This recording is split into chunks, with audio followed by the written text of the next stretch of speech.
ready.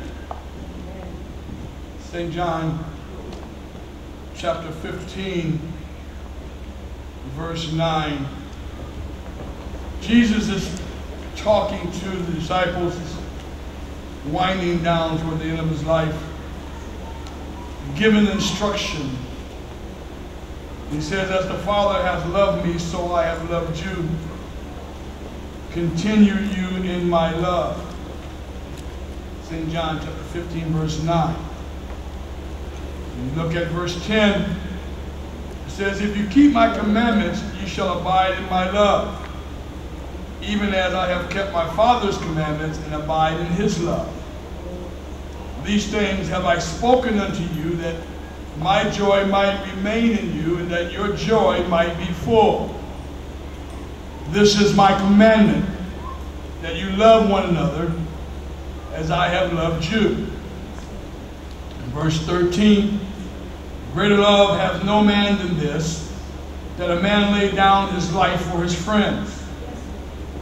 You are my friends if you do whatsoever I command you. In verse 15, henceforth I call you not servants, for the servant knoweth not what his Lord doeth, but I have called you friends, for all things that I have heard of my Father I have made known unto you.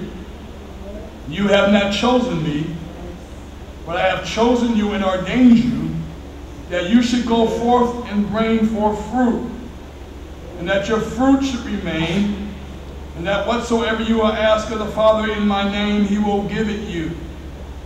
These things I command you, that you love one another. Verse 18, St. John chapter 15, verse 18, if the world hates you, you know that it hated me before it hated you. If you were of the world would love his own, but because you are not of the world, but I have chosen you out of the world, therefore the world hateth you. In verse 20, remember the word that I said unto you, the servant is not greater than his Lord. If they have persecuted me, they will also persecute you. If they have kept my saying, they will keep yours also. But all these things will they do unto you for my name's sake, because they know not him that sent me. The Lord wants to talk to you this morning about being chosen by him and what to expect.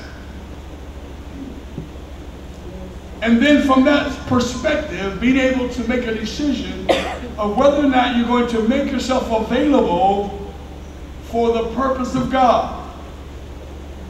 When we look at this text in verse 16, one of the most profound things I like about it is that we had nothing to do with God choosing us. We did not have to prepare ourselves. We did not have to get right, as some people will say, I'm going to get right and then go to church. And usually I will say, I guess I won't be seeing you for a while. Because you can't get right. Because if we could get right, we wouldn't need Jesus. I like this text because he makes it very clear that he chose us for his own purpose. Now, I don't want to assume that I know why he chose me or why he chose you. There will be people that will try to be real deep and say this is why God chose you, but I don't see in the text where God gives a disclaimer as to specifically why he made me his choice.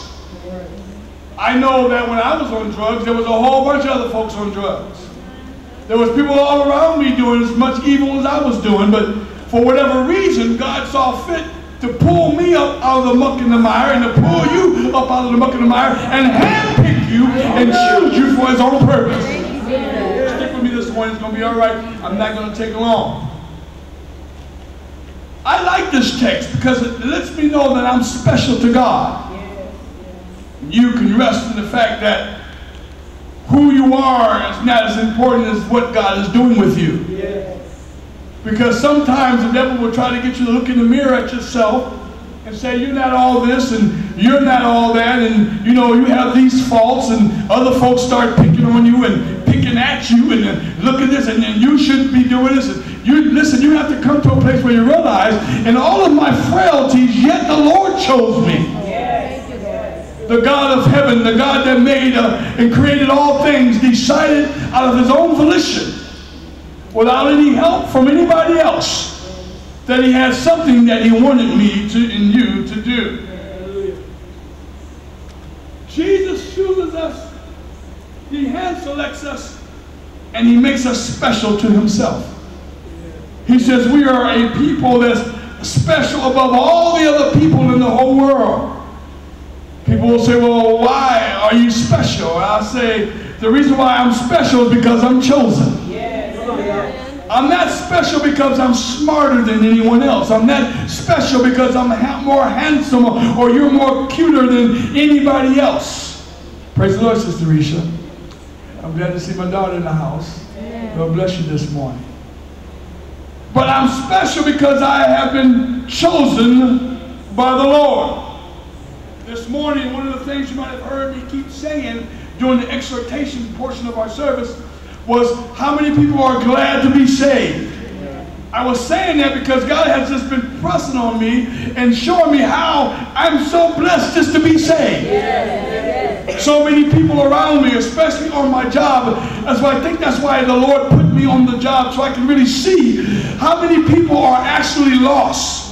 They have no clue about who the Lord is. They have no concept of Jesus. They don't know the truths of the gospel like we have. And so God's been putting in my heart, you are blessed because you know things that other folks don't know. Not because you're smarter than them, but because I have revealed